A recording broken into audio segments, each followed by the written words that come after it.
See some of the limitations of the KLR right here. The kickstand that doesn't go down properly? The kickstand is either way, it's pretty short on the older models, and it's way too long on the newer models. Like ridiculously long. So they listened to everybody that complained about it being too short and then over-fixed it. I think that's what happened. Huh. There we go. Now it'll actually stay up. There you go. All right, good luck. Thank you. Yeah. I'm on the tractor. All right, so I'm going to be hopping on the DRZ. I haven't ridden this thing in a while. It's so little. Holy cow. Huh. Your DRZ is tall. Actually, well, no, it's about the same as mine. But this is a 400S. Not a 400E, so... that is a 400. This is my first experience with 400S suspension off-road, so... It's like a cushy couch. It is. We have to mention the KLR, some of the mods, the KLR and this DRZ have seat concept seats. Yeah. It's like sitting in your favorite recliner, isn't it? It really is. It's like that is the tall seat, too. Yeah. So that's why it's a little taller. Yeah, this is a big puffy seat. Yeah. This is actually lower. I can flat foot on this. Yeah. So it's a little lower than my DRZ. So. Okay, right. So how do you steer if you have to clutch with two hands? That's a good question, man. You just got a very good question. You got to get whole cans.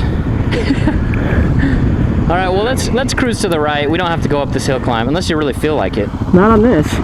Not on not with street tires, Hermit? No. You feel a little less confident on that bike, eh? I would feel a lot less confident on that bike. It won't turn on. What am I doing wrong? Oh, leave the clutch out. Out? Make sure the key's on and then hit the starter. Well, what if it's in gear? Oh, then put it in neutral. Okay, thank you. That would have been great. You guys are trying to set me up, I'm telling you. Okay, here's how you start it. You put it in neutral. I got started. You start it, you rev it, you push down on the gear shifter, and then you pop the clutch. Yeah. That's standard operating procedure. While giving it 3/4 throttle. That's right. Yeah. Okay, let me make sure I get that right. All right, let's roll. Let's do this. Whoa. Holy cow. Oh, yeah. my gosh. There we have. I totally stalled. Okay, it looks like we all suck on each other's bikes. That's great. We're all terrible. Wow. Oh, no, I got this. I'm good. How is it riding that tractor out here? You know, I feel like I'm driving a mech warrior. So, one thing that's for certain is this, the DRZ400S actually has, it's got the lug down low, a lot like the E model, and quite similar to the KLR actually. I'm actually surprised at how low geared it is. Yeah, that's stop gearing. Yeah, that's I haven't made any changes. I'm surprised at how tall this one is. It seems like really tall gearing. Like my initial, oh sorry. I was just gonna say, like I'm in first gear and I feel like it's still too tall. Okay. Yeah. He's got it tall. Yeah. So my initial impression of the WR250R is I feel like I'm driving the Popemobile. Because you know how he sits up really high in the back of his little Popemobile? I'm sitting on the very back of the seat because I have long legs and that's where it's comfortable. And I feel like the seat goes like this. And I'm sitting up really like princess high on a pedestal. Right on, Popemobile. Let me sit down in the front. Okay, so if I actually sit in the bike, which is where like a midget would sit, like Stacy or Tyler, this is probably, now I feel like I do when I ride my DRZ. Yeah. But I have to sit way back because I'm taller. You know, I was so excited about jumping on the tractor, I forgot to be afraid about you riding my bike. Oh. I ride your bike like a pimp. Yeah. Like a pimp. You ride it like a circus bear. Let me test the suspension on this thing, eh? You might not have a suspension when you're done, but I'll ride it like a pimp. So there's something that we've just done that's kind of a lesson in which dual sport you might want to get. The suspension both the DRZ and the whoa! That's a steep hill. The suspension on the DRZ and the WR are meant for, you know, more smacky, swappy, Samsonite type of stuff. Oh, geez. There's no clutch slippage here. Your clutch is very, very new. It is. Yeah, it's awesome. This is terrifying. I like it that way. Here comes Hermit. Oh, he's bombing it. Nice. Kept it together. I just didn't realize how insane you were until just now. Yeah, I just following realized you around in the desert all day. I just realized that the headlight is not on that, which it's supposed to be automatically on all the time. I'll follow you. I want to watch you ride Xena for a minute. Okay. Maybe a little novelty just for me. Little novelty. But dust my pupils off too. It is funny to have something called traction. Yeah, traction. Traction is very helpful in these conditions. Oh man.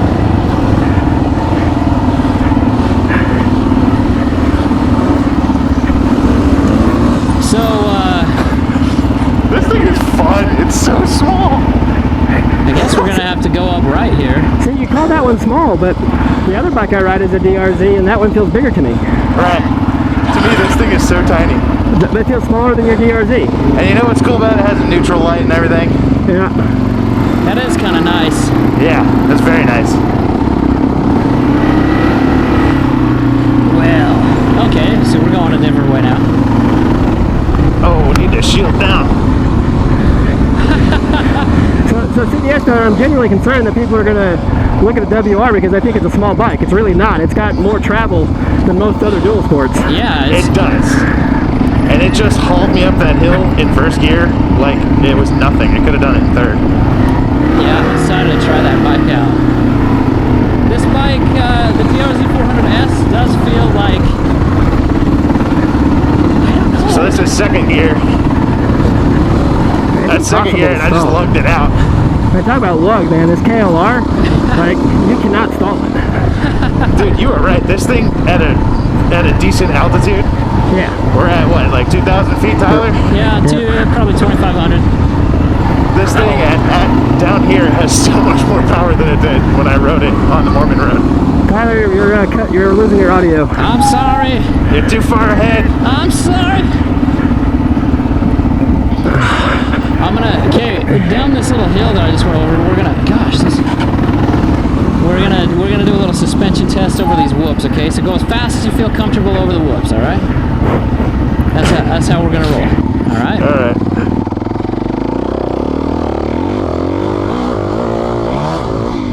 Okay, and mind the big, huge turn. Oh my gosh! Yeah, Jeff's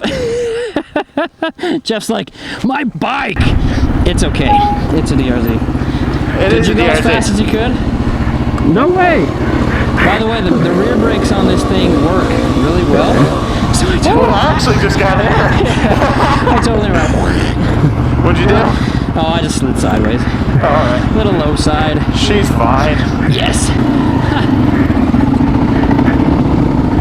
This little 250R is fun. It's a fun bike. See, I would get it just for riding trails. Yeah. But I would not ride this thing on the highway. It does, actually does better than the DRZ I ride on the highway. That's what I've heard. Yeah, because that's only because it has 6 gears. Otherwise, it would not. I don't think this thing would take me 75 miles an hour consistently for an hour. You know what? We can try that later if you want. I think it will. Yeah, we're gonna have to do a little road test for our review, right? Yeah. I also have to remember that I'm riding on almost flat tires. Yeah. Oh, that's probably where the traction failed me. Yeah, probably.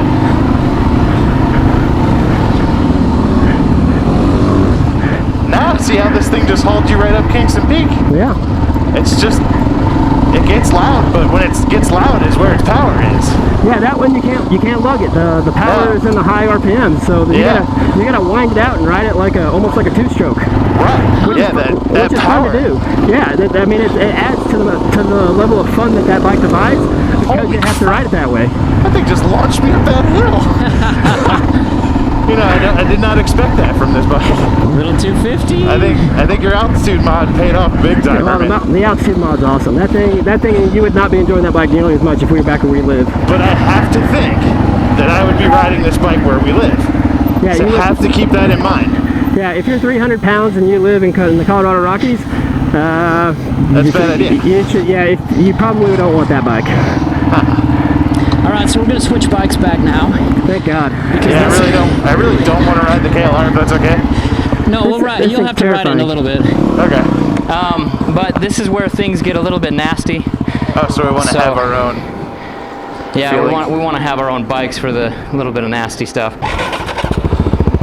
All right, if you guys don't mind, I will go first. Yeah. Oh, we're not in neutral. Here we go. Slight adjustment on my mirror. There we go. Man, the bike's, oh, there we go.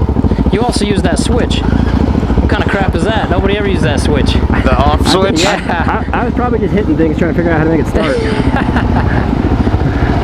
Give my people's a little wipey wipe. Little wipey wipe. Okay, so... Little wipey wipe. So, yeah, I'm not gonna lie, this is terrifying on this bike. Okay. So... That's awesome to hear. This could be the end. Alright, well, make sure we get video. Yeah, that's why I'm going first. With the the 16 tooth front sprocket, there is no engine braking on the KLR, so it's all brake, front and rear brake. Okay, so this is not the terrifying part, right? No. Okay, because that was really easy. Are we on the tube views again? Yeah. We are? Of course. We're always on the tube views, aren't we? You know that. How'd we get on our own bikes again? Well, we got on our own bikes because I'm doing this, and this is really freaking stupid. This is actually really freaking stupid. So here we go. Skid plate, another skid plate. Oh Jesus! There we go. Holy freak! That is a good one. All right, you want me to come film you? No, I can do it. Ed's got the filming going on. Yeah, I think so. I got you. Although what he just did, that's pretty impressive. I don't think we're going to top it. No, probably not.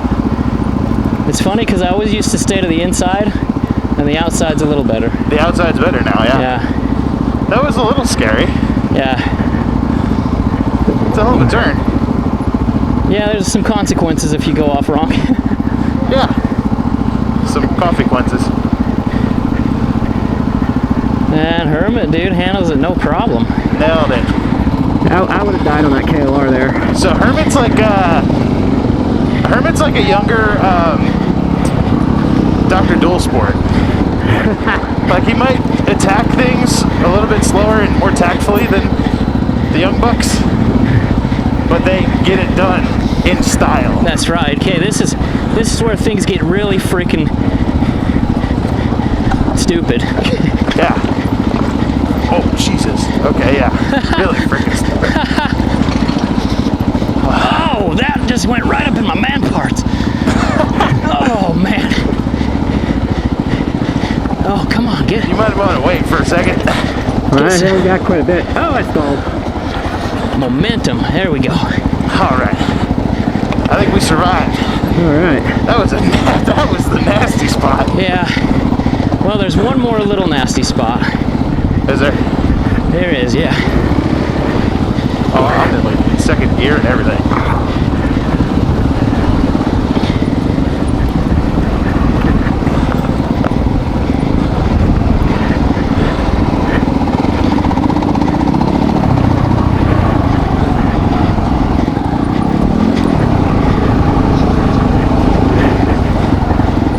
Come up around this turn, go to the left, say hi. Go left and say I know hi. where we are. Yeah. This is where you turned around. It's so tame now. Is it? Yeah. In one of Mr. Everride's first videos, right there is where he came towards us and he turned around right there. But yeah, I think it was a lot nastier than it looks now. Oh yeah. Back in the day, it was more like. It was more like the ledge. It was more like the ledge, yeah. Yeah. But now lots of people know where this is, and Yeah. Let me know when I should come. go ahead. All right. Bouncy, bouncy, bouncy on down. to the left or to the right? The left is a little bit sketchier, but it's smoother. But the right is, you know, safer. Yeah, that's scary. So. Oh. All right. Hang on. Are you going to the left? I was gonna try to, yeah. But no, I'm going to the right. Yeah, she doesn't want to go to the left. Looks like you gotta go to the left. Or the right, I mean. Yeah. Yeah, she was like, now. I think not. Yeah. Now this right reminds me a bit more of Hermitville.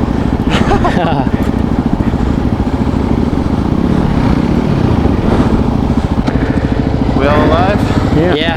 Alright. So I could definitely say, since I've done that on a DRZ and a CRF and now this KLR, the KLR is definitely not the bike of choice for more technical stuff like that, baby heads. Yeah. Oh, I think that's the general consensus. Yeah. Now, I felt that KLR was way out of its element back on trails like this, but I can't tell how much of it is the bike and how much of it is those tires.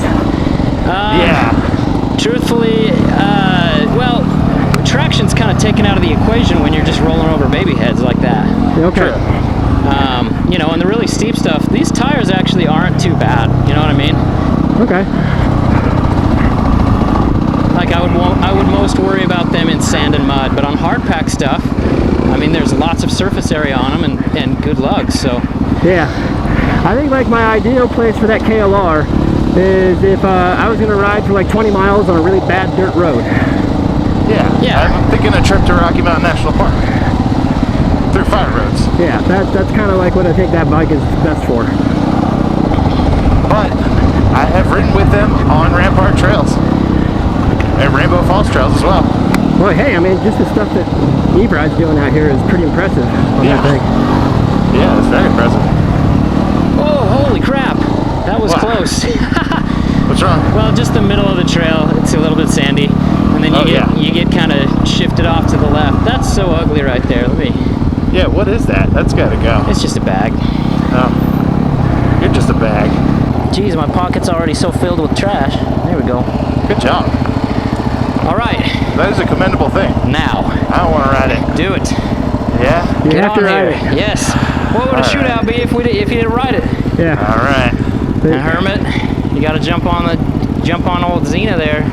I've ridden Xena once before. I was pretty excited because, you know, Xena is like a famous moto rogan vehicle. That's right. All right, here we go. Yeah. And you're trusting me with your phone and this bike. I already crashed yours. And I can't see the front tire. Man, my rear brake is going berserk. Are you holding the rear brake? Right now? Yeah. Yeah. No. Oh, really? Okay, just so folks know, on YouTube, it's not that it's an LED light that just looks really cool on video. It's just a piece of crap. Yeah, wow. That's looks like all my lights are out. So something's going with the electrical on the KLR. Fantastic. Yep, this is terrifying. This thing feels like a 10-speed. I'm excited to see what you think about this because you've ridden so many motorcycles. All right. Well, whoa, hey, it's got a very short clutch let out. Wow, she stayed running through all that. That's what I have to say about the KLR. That's the best thing you can say about my motorcycle, my cherished motorcycle. My professional opinion is, wow, she stayed running through that. This thing is just a little like, it feels so... Are we going up? Yeah. Well, okay. Oh yeah, all right. So that is the KLR. Yeah, you feel that? She just tractored up that like a big couch. Yeah, forget feathering the clutch. Yeah. Just kind of give it throttle and put it in a rut. Yeah. Oh yeah. So, you know, it's not all bad, eh? All right, I'm changing my opinion. That was really cool. All right, now I have to ask you about the seat that you have on here. Is this like, did you do that on purpose? What do you mean? I feel like I'm literally riding a John Deere tractor. No, it's not. That is not on purpose. That is the commuter seat. It's got like the butt-shaped John Deere, you know, the old school tractor seat that was on springs. Yeah. That's how my butt feels, but much more comfortable than metal. Yeah, that thing's not too bad, eh? No, not bad at all. I want to know why all seats aren't butt shaped. Yeah, why are dirt bike seats not butt shaped? Any seat should be butt shaped. I want a contour crack. This is just basic engineering. I feel like I should be sitting back, but the butt seat location just puts me right there. So I'm riding it like I'm very I'm in a very good posture position. Yeah. Like I'm sitting up and my arms feel like they're ergonomically not going to get tired. Ah. How's the bike height for you? I might ergonomically run right into a rock. That would be a problem. The bike height? Yeah. It's very low. It is low. They're lower than the DRZ. It feels like it's very low. I kind of feel like I'm riding the XT, but maybe a little taller than that. Can I just say that this 250 feels like it has maybe similar power to a DRZ, but is way more like flicky, like lightweight? Yeah. Yes. I don't know if you heard us talking, but the way you ride that is you keep it really high in the RPMs, because that's where the power is. Yeah, well, I'm just like lugging it. Like, there goes Jeff. Alright, I do not like standing up on the KLR. Here, I'm going to pass you on the left here, buddy. There's nowhere to put there's nowhere to grip the bike. So there is, like, the bike is too fat. the WR250R, that is something I noticed. There's not instant throttle smack, like... No. Like, when I'm like this, and then I hit the throttle, it doesn't really do anything. So it feels fast enough when you get it up there, but... That's what I mean. You got to stay in high RPMs. It doesn't have anything low. But once it hits that high RPM, you get bolted up. Yeah, that's not too shabby. Basically, you need to ride it about a half gear lower than you would a DRZ. I haven't gone out of first gear yet. I feel like I'm really drilling this thing. It loves it. It loves it. Ring that thing out, man. So let's just lug it up a little hill or something, yeah. In first gear. Well, it just does it. There's no problem. So there's... I still have not gone out of first gear. Just saying. And I'm kind of keeping up with you. Yeah. Oh. You okay? Yeah, my man parts just got shoved up my throat. Why does that keep happening on the KLR? I don't know. Trying to communicate something with us. You're right. Maybe it's because the seat is butt shaped. Right, you're like, why are you making fun of my butt-shaped seat? Oh, got her bad, a little sideways right there. Whoa. So something about, say, the DRZ versus the WR is that instant little power punch can, on the DRZ, can whip your tire out from behind you and kind of straighten you out. Yeah. And that doesn't really happen on this bike. No. You know, I'm sure you can still, like, do power slides. But the thing about that bike is it feels so light that you can just toss it. Yeah. It's not that much lighter than the DRZ, though. It's only about 20-30 pounds lighter. That's crazy. And it feels lighter. Yeah, the ergonomics of it I think it feels like there's a lot less weight in front. Yeah, it's just got a more modern frame, so it's got a lower center of gravity. Yeah, second gear is just too fast. You know, another misconception a lot of people have about well, lots of bikes, but especially the DRZ and that WR is the displacement. And like I've actually gone to rent motorcycles for friends, and they've had DRZs out there, and they're like, oh no, you don't want the 400, that's too much. You should take the 250. Nope. Yeah, that's that's just not necessarily true. I actually think the DRZ is an easier bike to ride for a beginner, especially a heavier beginner, because it's got low end torque and it's a lot less likely to stall. I think you're right, man. You are 100% right. Because that's me. Yeah, And I mean, you guys have seen me crawl up some pretty big hills. I mean, yeah. I know a couple of people have been like, wow, I think you were like below idle and it didn't stall. Yeah. And it is 100% true. So the DRZ and the KLR both have this tractor power. Yeah. Where it's just like low means nothing. You just kind of keep rolling. Yeah, this thing is like 100 times the DRZ though. Yeah, the KLR really is like, you don't need to touch.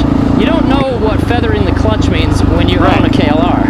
The DRZ, the KLR is like, if you don't know what a clutch is, you'll be fine. Yeah, you pull it into shift and that's it. Right. and she totally just tractored right up those hills. Yeah. I'm pretty impressed with these tires right now. Not too shabby, eh? Not too shabby for road tires. Yeah, the front of this bike, it just feels really like flicky, flighty, almost unstable, I guess, just because of the weight. Right. But at the same time, like, unstable nothing, because you just boss it around. You're like, I want you to go this way, and it goes. Right, it just goes. Oh crap! I definitely just bottomed your front forks out right there. That's what they're meant for. That's what they're for. So Hermit, did you give your thoughts there On what? on the DRZ? You know, I know lots of people are going to watch this that don't normally watch my videos, so they may not know that I normally do ride a DRZ400. Yes. And yeah, I actually prefer the DRZ400 on this stuff right here, where we're going up and down a lot of stuff, because it's just a lot easier to keep it in an optimal power band. The WR can be a little bit more fun, because basically the way you ride that bike is you pretend you're racing all the time. Right, right. You're kind of moving around a lot more. Yeah, you just like wind it out and shift really short and pretend like you're like wailing on it, but it doesn't actually go that fast. But it's more fun because it kind of psychs you out. Right. So, jeez, Tyler, man, what is up with this clutch? This is ridiculously hard to pull. Like, I feel like I'm doing one of those martial arts hand grippy things every time I try to shift. Whoa, that is a weird feeling a wheelie. Yeah, like you gotta, it's a, huh. no, I'm impressed. I can't do that. I think I need to roll the power slower in a higher gear.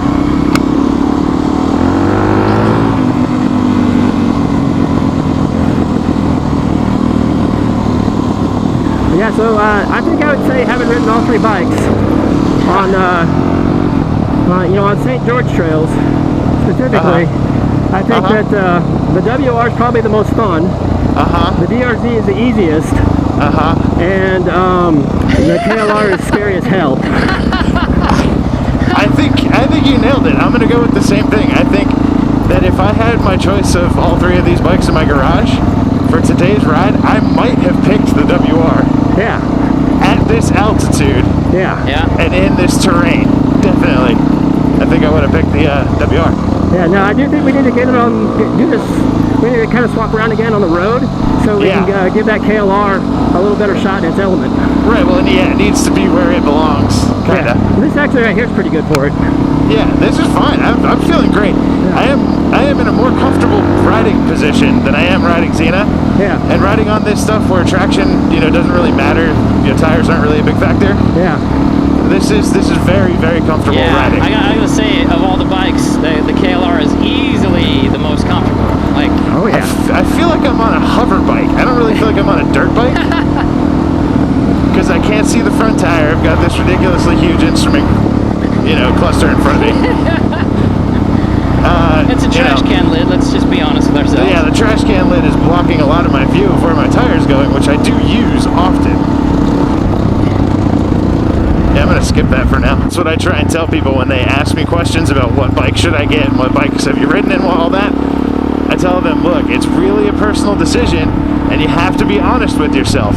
How much do you weigh? How tall are you? What kind of terrain are you going to be riding? What altitude are you going to be riding that terrain at?